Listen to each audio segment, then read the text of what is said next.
čia geras slidis. Geras slidis. O, vandeniukas. Pabandysim chebrytę šiandien truputėlį pasinerti ir pažiūrėti, kas vyksta po to vandeniu. Tai va, chebrytė, neriam.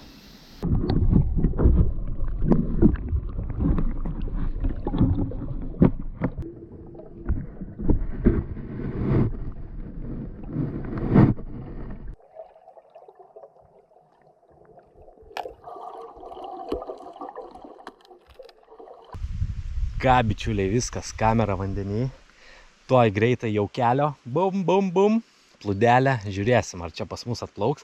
Palaikysim kamerą kokią gal 1,5 valandos plius minus po vandeniu. Tiek laiko ta batareika su nustatymais tais, kurios dabar esu nustatęs.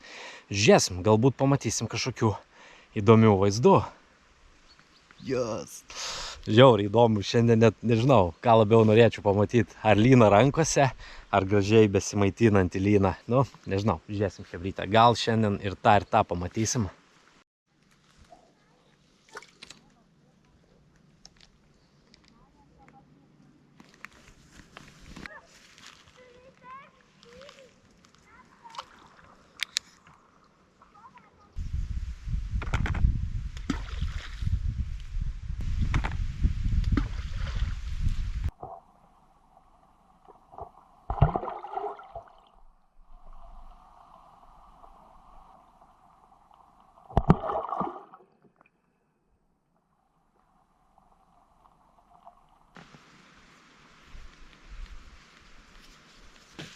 Tai va, bičiuliai, esam tokiam karjeriuke. Čia tikrai yra linų. Yra ir didelių, tikrai įspūdingų linų. Turim vakarinę sesiją. Dabar jau yra 6 valandos. Nu, žvejosim plius minus iki 10 kažkur. Tai va tokia neilga 4 valandų sesija. Nežinau, gal truputį, kai sutems dar pasėdėsim, o gal ir ne, žiūrėsim pagal rezultatus. Tokie reikalai. Jaukinam šiandien su marcipaniniu traperiu kilogramas. Dar kilogramas tokio pigaus pašariuko. Dar, nu, bazę tokią įmaišyti, sakykime, masės daugiau aromos marcipaninės nemažai. Jauko tas kvapas tikrai toksai stiprus marcipanas gavosi. Nepasiėmiau, nenusipirkau jokių palečių, nieko, tai bandom improvizuoti. Į jauką įmaišiau truputį šuns maisto, gerą saują ir juodos duonos. Palaužiau. Irgi jau keli. Žinau, kad lina ir tą dalyką mėgsta, tai manau, nu vis tiek reikia jauką kažką tokio įdėti, kad tas lynas atplaukęs vis tiek kažką rastų truputėlį pakramtyti. Tai bandom taip suktis iš padėties, įdėjom juodos duonytės, šunų maisto. Ir nežinau, chebrytė, žiūrėsim. Dabar kažką kamera filmuoja po vandeniu, įdomu, ką jinai ten filmuoja. O mes, aišku, lauksim dabar kibimų. Tai va, pasijaukinam taškelį. Matom, kad iškart pritraukiam smulkmės dėmesį, priplaukia pilna nedidelių raudelių, ešeriukų, visko. Patikrinti, ką mes čia mėtom į vandenį. Smulkmė matosi jau truputį prasisklaidė ir iš kairio šono. Nepraėjo nei pilnai 15 minučių. Atplaukė pirmas liniukas. Ir jis ne vienas, jis dar draugelį pasiėmęs. Dviese atplaukė.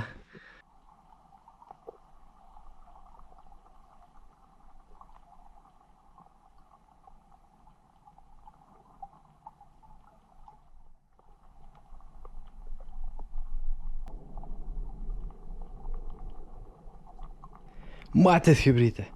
Motininė raudansparnė praplaukė, sliekų į žandus prisikišus.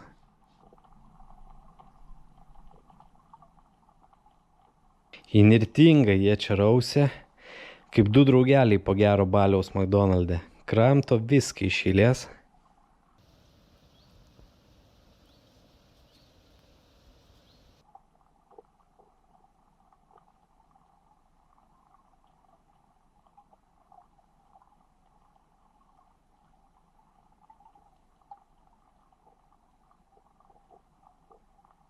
Jei dar nesat užsiprenumeravę mano kanalo, tai būtinai tą padarykit ir būsiu labai jums dėl to dėkingas.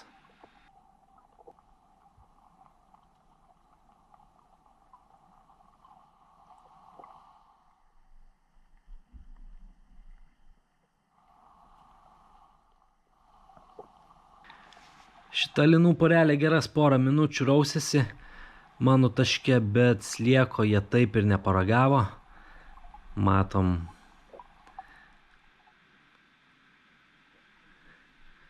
Ir matom, kad jie išplaukė kažkur dabar į dešinę pusę. Galbūt į kitą tašką, čia viską suvalgė, kas buvo. Ir plaukė toliau.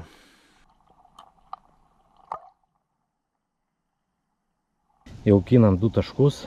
Šitą ir šitą. Filmuojam tik vieną tašką, kur matom, aišku, va tas pagaliukas išlindęs, nes taškus darau gana toli, sakykim, kokių, 2 metrų atstumų. Na, žinot, jeigu geras lynas užkimba, jis ir taip gali visur varyti, jį suvaldyti sunku. Ir jeigu labai arti plūdės bus, susipainiosit ir bus nei lyno, nei plūdžių. Tai jeigu yra vietos, pasidarom poros metrų atstumą tarp plūdžių. Jeigu vietos nėra, žvejojam tik su viena plūdelė. Ir viskas. Apsiniaukė, vėjukas. Porą dienelių buvo baisiai karšta, plus 30, daugiau saulė plėskė. O šiandien vat jau, vis dar karšta, bet jau nebetiek, jau 23-24 laipsniai dabar plus minus. Ir užėjo debesų. Ir naktį arba ryte praneša lietaus, tai, sakykime, prieš lietų gaudom. Tai va taip, chebrytė, tas gali mum išeiti ir, sakykime, gal į naudą. Arba ne, nesu dar, sakykime, tiek prieš lietinių linų dar neprigaudžiau, kad sakyčiau, kad ar prieš lietų tikrai jiem gerai ar negerai. Bet šiaip, kai žuvis jaučia tą ateinantį tokį žemo slėgio frontą, jos dažnai pradeda maitintis. Tai gali būti, kad šiandien tas ateinantis naktinis lietus mums pagelbės ir linai bus gana aktyvūs.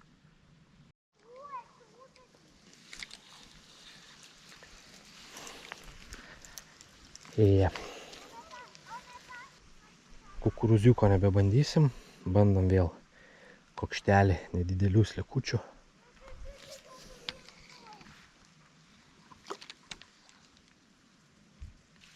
Nu ką, bičiuliai, tokie vat reikaliukai, be 17. Pradėjo truputėlį linoti, va jum ir oro permaina. Ir kol kas labai ramu, net raudansparnės kažkaip, na aišku, užsidedi kukurūziuką, iš karto kibimas. Bet kai raudansparnės būna išprotėjusios, tai ir naktinis lieka, jos ryja iki užpakalio ir davai plūdė važiuoja. Bet dabar nieko, tik vienas kitas ešeriukas. Vienu tarpu kažkas truputėlį paburbuliavo. Jau tikėjau, biški pakilo tikėjimas ir nieko, nežinau, bet dar turim laiko, dar žiūrėsim, dar bandysim.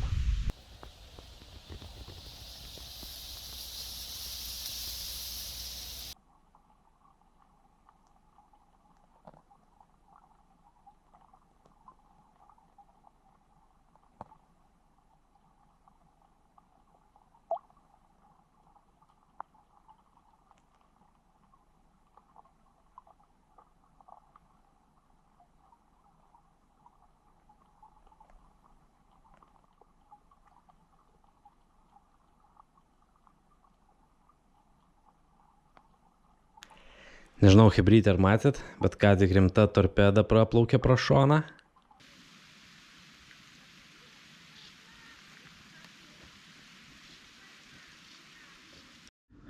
Naktinio absoliučiai nieks neliečia. Pabandysim net naują, šviežesnį uždėti. Labiau besiraitanti.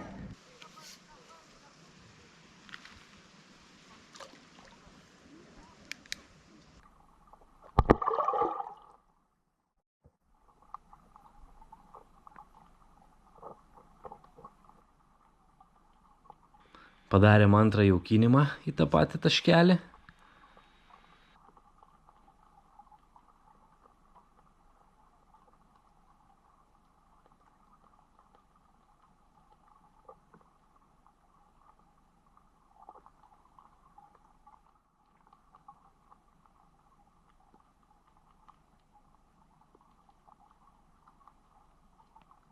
Ir vėl, praėjus 10 minučių, paršeliai vėl atplaukė, pasiknisti dumble.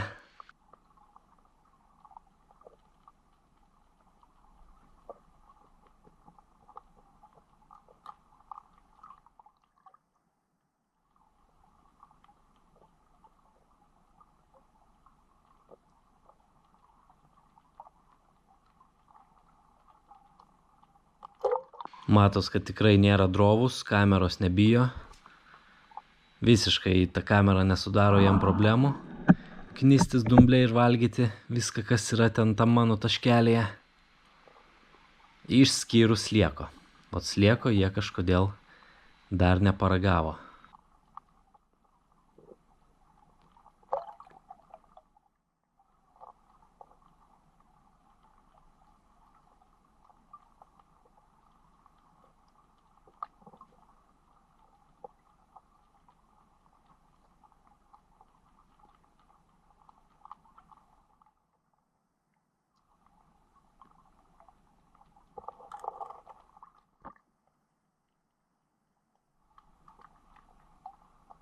Va, turim, lyja kaip iš kibiro.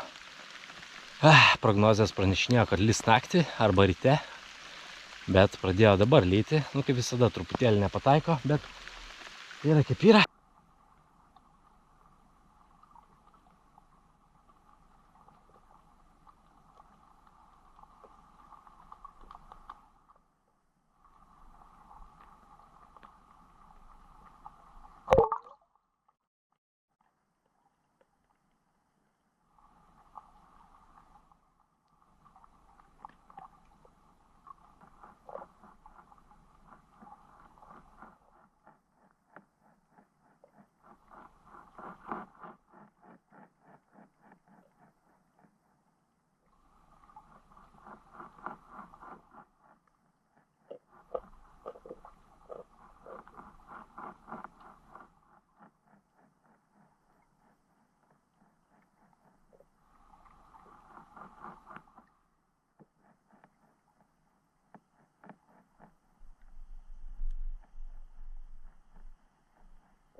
Pažiūrėkit, chebryte, kaip gražiai knisa dugną.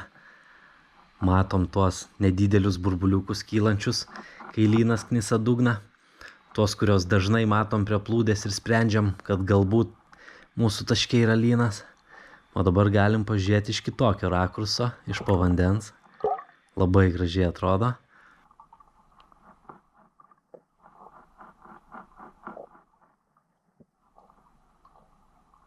Knisa baisiai, matot, jis net kamera jam visiškai nemaišo, jis čia trinas per kokius 10 cm nuo kameros, renka viską, knisa kai tikras paršelis, bet mūsų masalą neranda, ar gal nenori rasti. Ir matom, kad bičiukas tikrai išbadėjęs.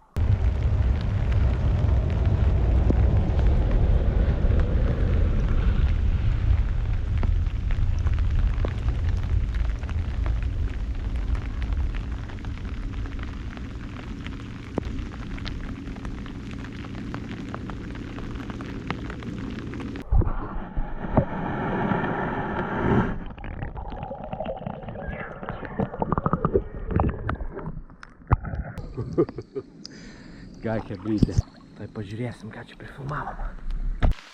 Taip ir gyvenam, liūtis, ką tik peržiūrėjau povandeninius kadrus, tai nervas paėmė. Linų yra, dar ir kaip yra, ir jie čia sukiojas taške ir maitinas. Bet kol kas, nežinau, neėma tos lieko. Jeigu dedi dziką ar kukurūzą iš karto, masalas, nu, principė nespėja nusileisti ant žemės, tai Vienintelė išeitis sliekai, ar, sakykime, gal krevetės gabaliukai, ar moliuskai kokie, bet šiandien turim tik sliekų. Bet čia tam vandens telkinį tinka tie sliekai, ne vienas ir ne du ir ne trys linai pagauti. Nežinau, jie sukiuojas aplinkui, renka maistą, o slieko pačiupinėt kaip ir nenori. Tai, nežinau.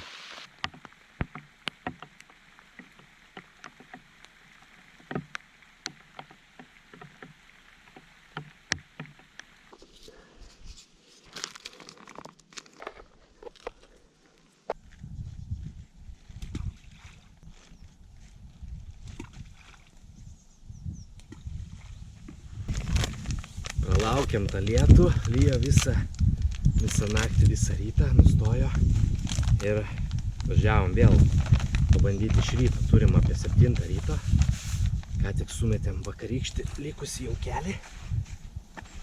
Taip pat dar vieną maišelį turėjau, čia tokio irgi žalio ale marcipaninio jaukelio. Tai va taip, to išsimaišysim ir bandysim rytinę žvejybą.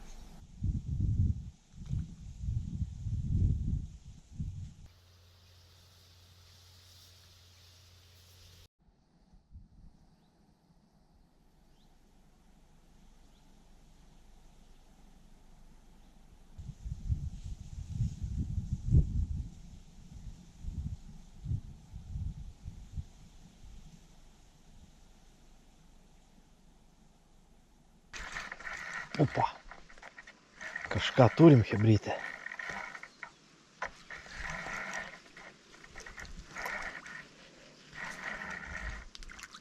Lydas, yes!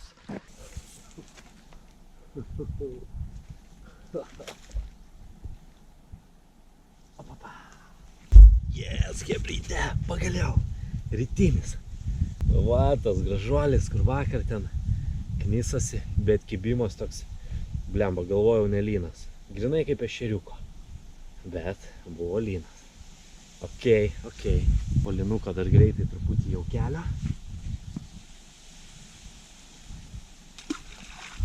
Kibimas toks chebrytė, grinai kaip ešeriuko.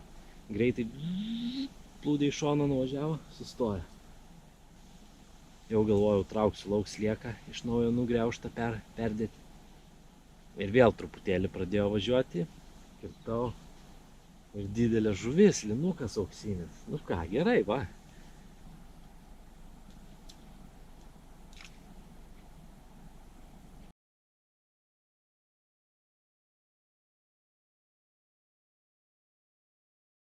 Ką, bičiuliai, ta pati vieta. Tie patys masalai, tie patys jaukai, tos pačios meškerės. Nu tik tiek šiandien su viena meškerytė, jau su dviem, tiek to, galvoju, nebesiknysiu. Su viena meškerytė pasėdėsim ir pažiūrėsim, gal rytas bus protingesnis už vakarą.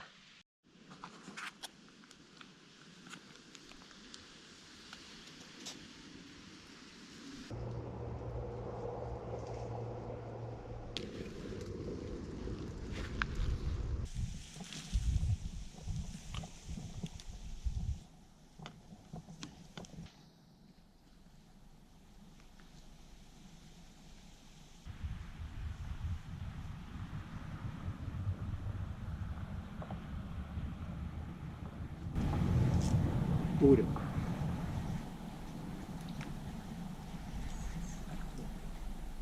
Šiaip žiūrėk. Ai, žolės lieka.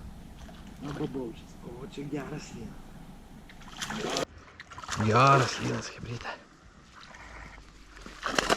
O, pa. Ateik.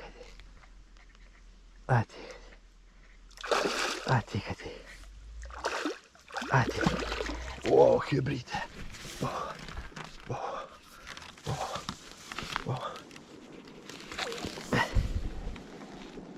Apapa.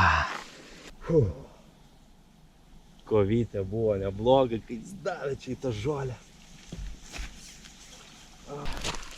Čia jau lynas vyriškas. Kaip gražiai lūpos galiuką. Taip stipriai įsisegė, negaliu išimti. Gerai kartais yra turėti žirklutės, nes lyno lūpos tokios mesingos, kartais kaip įsisega, tai eina savo.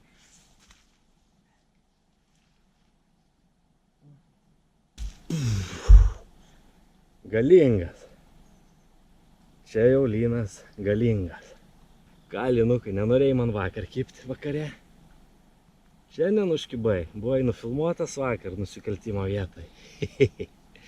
Gerai, hebrytė, trumpam jis eis pagyventi tinkliuką. Taip stipriai bičiui buvo kablys į lūpą įsikabinęs, kad net nulaužiau kablį betraukdamas. Tai va bus proga parodyti, kokius kabliukus naudoju. Tokie vat Ownerio Akemičinų. 4 numerio, tokie gana dideli. Su užkarpėlė labai gerai sliekam. Nu, grinai jie tokie sliekiniai kabliai. Gerai segasi lūpą, gerai ir masalą laiko. Nu, žodžiu, viskas su jais labai gerai. Taip ir žvejojam. Kablys, naktinis sliekas. Kaip kada, šiaip mėgstu šį padalinti 2 dalis. Bet kartais, jeigu mažesnis, ir visą taip gražiai suraitau ant kablio. O šitas gana didelis, tai tą padalinsim į 2 dalis. Ir bus daugiau atvirų vietų, daugiau kvapas, daugiau sultis, sunksis ir gal labiau lyną vilios.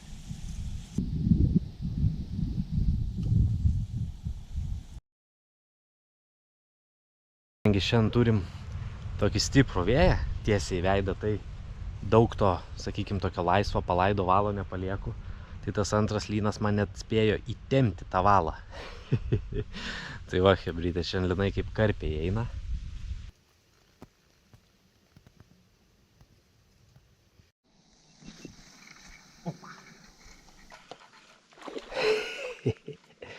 Turim dar vieną hebrytę. O, bėga į žolės. O, durnelis, ateik. Iškart į žolės, iškart į žolės. Ateik čia, nebėg tenais. O, gražolės. Apapa. Yes! Numeris 3.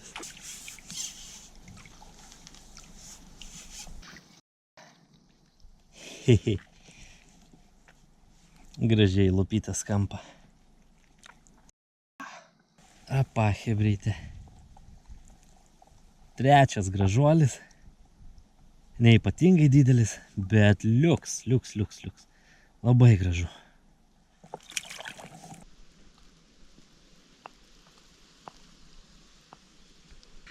Viskas, hebrytė. Ką šiandien turėjom padaryti, tą padarėm. Vakar pasigrožėjom povandeniniais linais. Šiandien jau pasigrožėjom ištrauktais. Šiandienos Big Fishas. Labai gražus linukas. Ir 2 mažesni. Va, hebrytė. Nuostabaus grožio žuvis. Auksiniai, raudonos akytės, nežinau.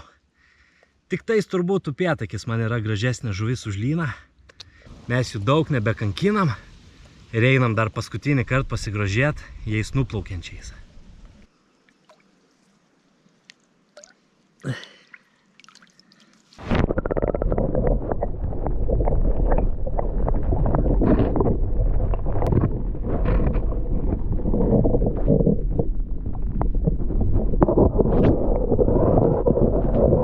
Išvados tokios, hebrytė, kad žuvis gali būti jūsų taške, jūs to net nežinot, nieks nekimba, atrodo, blemba, nėra žuvies, kur tas žuvis, bet va, įmerkiam kamerą ir žinojom, kad vakar žuvies tikrai buvo ir jos buvo nemažai tų linų atėję, bet tiesiog slieko jie nenorėjo, o kito masalo mes, sakykime, pateikti nelabai galėjom. Tai va tai, hebrytė, jeigu sėdit, nekimba, nebūtinai reikia tiesiog sėdėti ir žudyti tą laiką. Galim bandyti žaisti masalais, jeigu leidžia tas vandens telkinys ir ta žuvis vis tiek užkips. Jeigu ne vakare, tai atvažiuokit iš ryto, tada tikrai užkips.